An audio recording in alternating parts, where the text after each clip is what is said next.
এই চারটা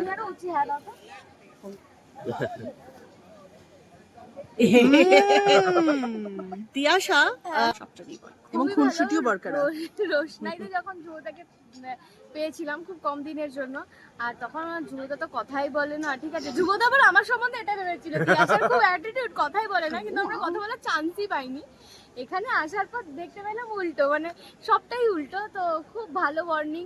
না, নরমালি যেটা হয় ওখানে আমরা খুবই কম দিন কাজ করেছি, যে কারণে একটা বন্ডিং হতে একটু তো টাইম লাগে সেক্ষেত্রে। এবার এখানে যখন এসেছি, যেহেতু আগের কাজটা আমরা একসাথে করেছি, সেই জিনিসটা ছিল, তো এখানে এই 2-2.5 মাস আমরা কাজ করার পর সেই বন্ডিংটা তৈরি হয়ে গেছে।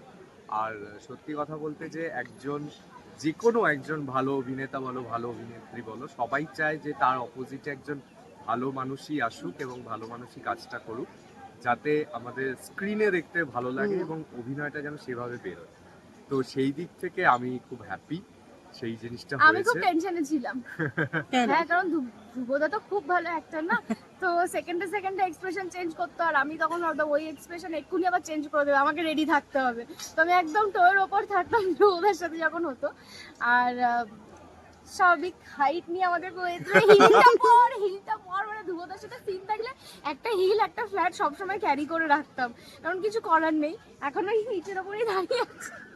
এবং আরেকটা জিনিস দেখার মতো যে পরমার সাথে আদিত্যর প্রথমে যে বন্ডিংটা শুরু হয়েছিল সেটা পরবর্তী সময় যে চেঞ্জ হলো, এবং এই জুটিটাকে যে দর্শকেরা তারপরে এতটা ভালোবাসা দিলেন আর কি, সেটা কিন্তু অনেকটা বড় প্রাপ্তি। মানে একটা জুটি ভেঙে আরেকটা জুটি হওয়া, অবভিয়াসলি মানে সেটা দর্শকদের কাছে আমরা খুবই কৃতজ্ঞ যে আপনারা এত সুন্দরভাবে আমাদের সাপোর্ট করেছেন এবং আমাদেরকে প্রত্যেকদিন দেখেছেন এবং আমাদেরকে এনকারেজ করেছেন যে আমরা কাজটা ভালোভাবে করতে পেরেছি।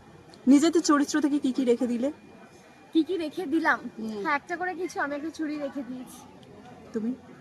আমাদের তো এখানে ম্যাক্সিমাম মেকআপ রুমে কি হয়, আমরা সব জিনিস নিয়েই আসতাম, সেটা বিছানার চাদর থেকে ইমোশনের দিক থেকে যদি বলি, কোন ইমোশনটা রেখে দিলে? ইমোশনটা রেখে দিলাম হচ্ছে আমাদের বন্ডিংটা। হ্যাঁ, সব সিরিয়ালে হয় না, একদমই হয় না, কারণ আমরা কাজ করি আবার চলে যাই বাড়িতে, বাট এখানে যে একসাথে থাকাটা, মানে এটা কখনো আমাদের মনে হতো না যে কখন প্যাকআপ হবে, কখন আমরা বাড়ি যাবো, আমরা সেইভাবেই কাজটা করতাম। ঠিক এখানে ইন্টারভিউটা আসার আগে যেরকম তিয়াশা টাইমটা দেখলো, অন্য দিনের মতো নয়, কারণ অন্য দিন এই সময় হয় হাতে স্ক্রিপ্ট থাকে, নয় সিনে থাকো। রাইট, একদম আজকে দিনটা বোধহয় ওই জায়গাটা ফাঁকা। হ্যাঁ, ওই জায়গাটা ফাঁকা, যে কারণে শোনো খারাপ সবারই লাগছে। হ্যাঁ, স্বস্তিকা যেহেতু প্রথম থেকে কাজ করেছে, খারাপটা ম্যাক্সিমাম বেশি লাগবে, বাট আমাদেরও খারাপ সবার লাগছে, কারণ আমরাও কখনো চাইনি যে হয়তো এত তাড়াতাড়ি প্রজেক্টটা বন্ধ হয়ে যাবে, বাট সামহাও যখন হয়েছে তখন তো আর কিছু করার নেই। বাট ওই যে আমাদের একটা ফ্রেন্ডশিপ, একটা বন্ধুত্ব, ওটা কাল থেকে মিস করি।